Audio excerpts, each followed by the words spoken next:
Voici maintenant dans une capsule où on va approfondir un peu la notion d'énergie. On avait déjà vu l'énergie cinétique, qui, rappelons-le, est une énergie associée à la vitesse d'un objet, c'est-à-dire que le travail total qui était fait sur un objet va être responsable de sa variation d'énergie cinétique.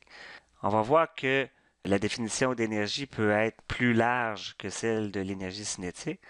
En fait, par définition, on vous dit que l'énergie mesure la capacité qu'a un objet de pouvoir effectuer un travail. Quand un objet avait une certaine vitesse, parce qu'il a une vitesse, il va être en mesure, si j'accroche par exemple quelque chose à l'arrière, de pouvoir effectuer un travail, de pouvoir déplacer un autre objet sur une certaine distance. De la même manière, si je monte un objet, je monte un piano au deuxième étage, si je le lance en bas du deuxième étage, ben, il va être capable d'entraîner avec lui un autre objet pour le faire monter, par exemple, avec une poulie. Donc, il pourrait faire un travail lui aussi à son tour. Dès qu'on a la capacité de pouvoir faire un travail, on va dire que notre objet a une certaine quantité d'énergie.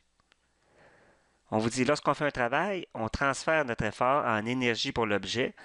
Donc, si je fais un travail sur mon objet, je peux changer sa vitesse. J'effectue un travail, je le transforme en énergie cinétique. Mais je pourrais prendre aussi un objet et le monter. À ce moment-là, je vais aussi faire un travail qui va se convertir en énergie pour cet objet-là. En mécanique, on distingue deux types d'énergie. Le premier, on le connaît déjà, c'est l'énergie cinétique qui est associée à la vitesse d'un objet. Le deuxième type d'énergie, c'est l'énergie potentielle qui est associée à la position de l'objet. On va distinguer l'énergie potentielle gravitationnelle qui va être due à la position de l'objet en hauteur. Donc, plus un objet va être haut, plus il va avoir de l'énergie potentielle gravitationnelle. Et on va voir aussi l'énergie potentielle de ressort. Plus un ressort va être étiré ou comprimé, plus il va posséder d'énergie potentielle.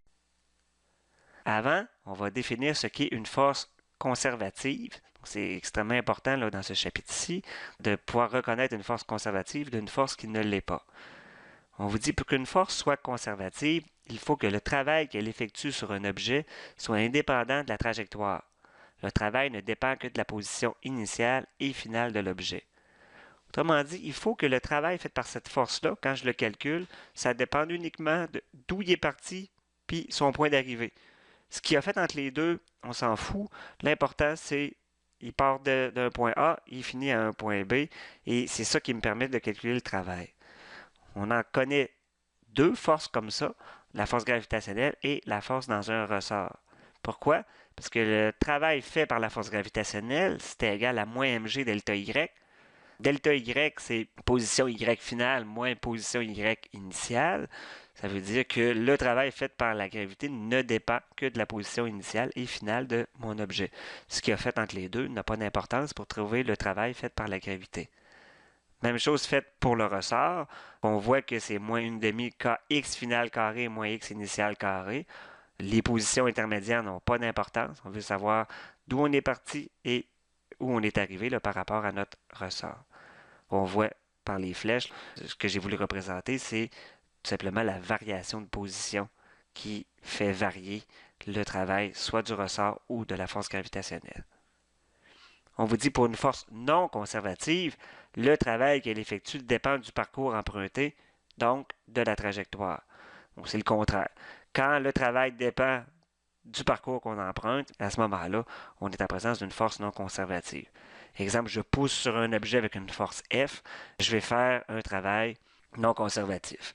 S'il y a du frottement dans le système, le frottement va faire un travail qui sera non conservatif. On arrive maintenant à la définition de l'énergie potentielle. On vous a dit tantôt que l'énergie potentielle, c'était de l'énergie de position. L'énergie potentielle est une énergie de position. Seules les forces conservatives peuvent donner une forme d'énergie potentielle. Dans le cadre du cours, on a vu tantôt qu'on avait l'énergie potentielle gravitationnelle et l'énergie potentielle de ressort. Seulement parce qu'il y a seulement que ces deux forces-là qui vont produire un travail qui va ne dépendre que de la position initiale et finale. Il en existe d'autres formes d'énergie potentielle, comme d'énergie potentielle électrique, mais ce sera dans un autre cours. Donc ici, j'ai représenté un bloc qu'on va déplacer à vitesse constante d'un point A à un point B, de telle sorte à combattre, si on veut, une force conservative. Ça pourrait être mis à la verticale où je convertirais la force gravitationnelle. Ça pourrait être, je suis en train d'étirer un ressort. Donc, il y a une force conservative, celle du ressort vers la gauche, et une force extérieure que je viens mettre pour l'étirer vers la droite. Donc, j'effectue le déplacement. Je vais donc faire un travail. On vous dit que la variation d'énergie potentielle, delta U, on voit que la lettre U va être réservée pour l'énergie potentielle, que ce soit l'énergie potentielle gravitationnelle ou l'énergie potentielle de ressort. On vous dit que la variation d'énergie potentielle de notre objet va être égale au travail fait par cette force extérieure-là. C'est normal, je fais un travail avec une force extérieure sur mon objet, ça va lui donner une quantité d'énergie égale au travail que je vais avoir fait. Puisque la force extérieure est égale à moins la force conservative, ce sont en sens inverse, le travail fait par la force extérieure va être égal à moins le travail fait par la force conservative. Ce qui veut dire que la variation d'énergie potentielle va être égale à moins le travail fait par la force conservative. C'est sûr que si je déplace vers la droite dans ce cas-ci, le travail fait par la force conservative va être vers la gauche. Donc, c'est pour ça qu'il y a un moins devant. Prenons le cas de l'énergie potentielle gravitationnelle. Je vais appliquer le concept qu'on vient de voir. Donc, je mets une force extérieure qui va venir combattre le poids de l'objet, le poids étant la force gravitationnelle, et je vais déplacer mon objet sur une hauteur delta H. On vient juste de voir que la variation d'énergie potentielle est égale à moins le travail fait par la force conservative. Dans ce cas-ci, c'est le travail fait par la gravité. Variation d'énergie potentielle gravitationnelle va être égale à moins le travail fait par la gravité.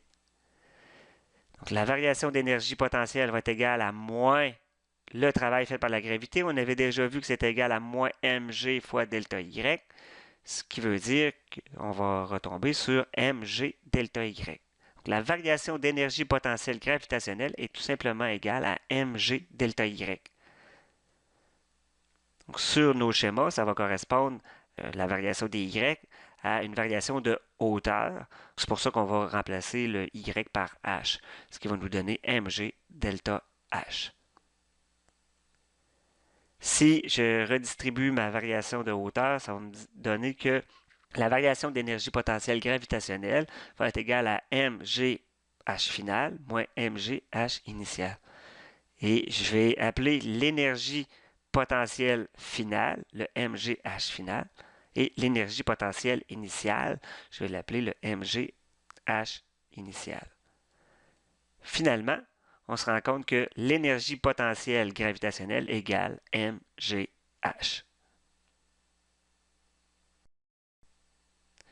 L'énergie potentielle de ressort maintenant. Donc, on a notre ressort qui va tirer vers la gauche et la force extérieure vers la droite pour l'étirer.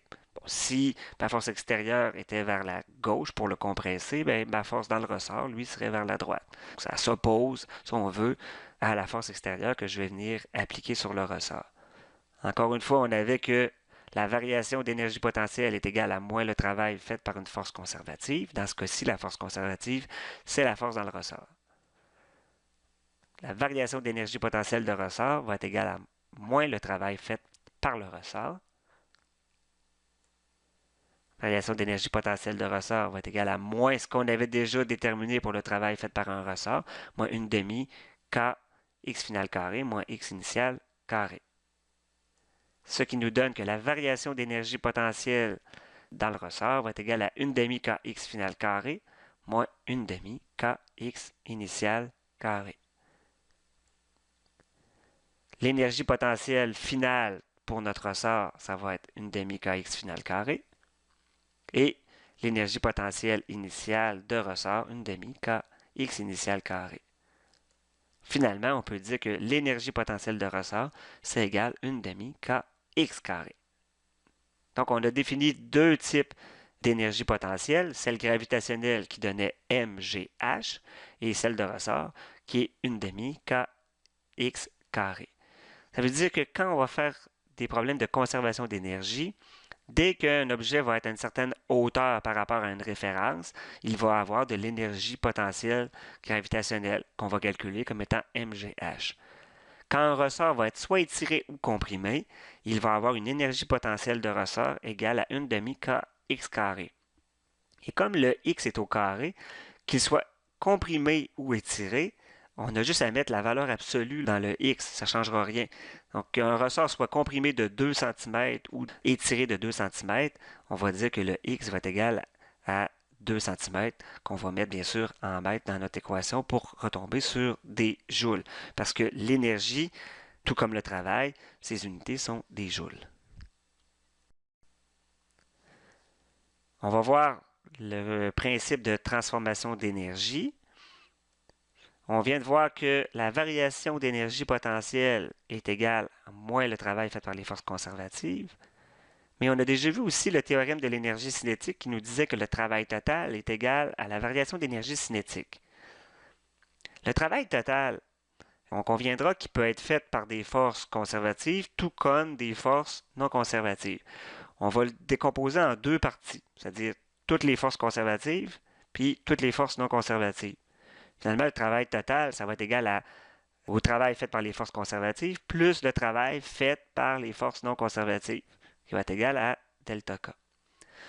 Mais on vient de voir que le travail fait par les forces conservatives, ça vaut en fait moins la variation d'énergie potentielle. Donc, je vais remplacer WC, donc travail fait par les forces conservatives, par moins la variation d'énergie potentielle. On obtient moins la variation d'énergie potentielle plus le travail fait par les forces non conservatives égale la variation d'énergie cinétique. Finalement, on obtient que la variation d'énergie potentielle plus la variation d'énergie cinétique est égale au travail fait par les forces non conservatives. Pour qu'on ait une variation, si on veut, de l'énergie totale de notre système, ça va nous prendre des forces non conservatives. Sinon, les variations vont être égales à zéro. La variation d'énergie potentielle plus la variation d'énergie cinétique va être égale à zéro s'il n'y a pas de force non conservative dans notre problème. S'il y en a, ben les forces non conservatives vont contribuer à la variation de l'un et de l'autre. C'est facile à comprendre. Si j'ai une automobile, je la pars du repos et je lui donne une certaine vitesse. Donc, je fais varier son énergie cinétique et si je ne change pas de hauteur, bien, la variation d'énergie cinétique va avoir été faite par le travail, fait par les forces non conservatives. Si je prends un objet et je le monte à vitesse constante, par exemple, bien, je vais lui donner de l'énergie potentielle gravitationnelle qui va faire cette variation-là. Ça va être le travail fait par une force non conservative.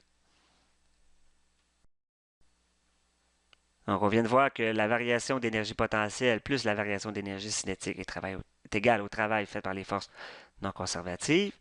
Je vais juste détailler un peu les expressions. Delta U, c'est U final moins U initial, plus delta K, c'est K final moins K initial, égale le travail fait par des forces non conservatives.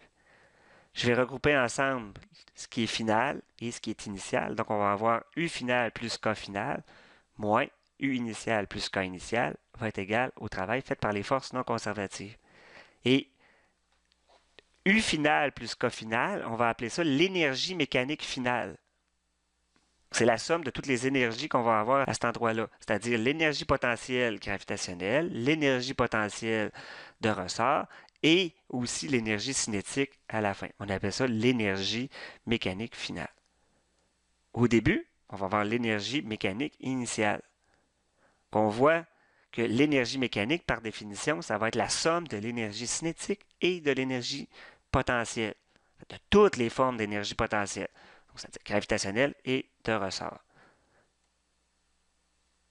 On voit avec l'expression qu'on vient de trouver que l'énergie mécanique finale moins l'énergie mécanique initiale va être égale au travail fait par les forces non conservatives. Finalement, la variation d'énergie mécanique est égale au travail fait par les forces non conservatives. Qu'est-ce qu'on peut voir par cette expression-là? C'est que l'énergie mécanique va être conservée, c'est-à-dire qu'il n'y aura pas de variation, s'il n'y a pas de force non conservative dans notre système. Donc, s'il y a des forces non conservatives, il va y avoir variation de l'énergie mécanique. On voit que s'il n'y a pas de travail fait par des forces non conservatives, la variation d'énergie va être égale à zéro. C'est-à-dire que l'énergie initialement va être égale à l'énergie à la fin. Donc ça, c'est une expression qui va être importante dans la résolution de nos problèmes. Je vais souvent partir de cette équation pour résoudre nos problèmes. Principe de conservation d'énergie, c'est ce qu'on vient de voir. En l'absence de travail fait par une force non conservative, l'énergie mécanique est conservée. Pourquoi? Parce que la variation qui est égale au travail fait par les forces non conservatives va être égale à zéro. L'énergie finale moins l'énergie initiale va être égale à zéro, ce qui veut dire que l'énergie initiale égale l'énergie finale. Pour illustrer ce que ça veut dire, la conservation d'énergie, l'exemple le plus classique, c'est une pomme qui va tomber. Donc, au départ, la pomme est à sa hauteur maximale, c'est-à-dire qu'elle va avoir beaucoup d'énergie potentielle. J'ai représenté en rouge l'énergie potentielle de la pomme dans le schéma de gauche. L'énergie cinétique va être représentée là, dans la colonne du milieu et plus il va y avoir d'énergie cinétique, plus la colonne va être bleue. Et au bout, j'ai mis l'énergie mécanique qui est la somme des deux, la somme de l'énergie potentielle et de l'énergie cinétique. On voit qu'au départ, toute l'énergie est sous forme d'énergie potentielle. Pourquoi? Parce qu'au départ, ma pomme est à sa hauteur maximale et sa vitesse est nulle.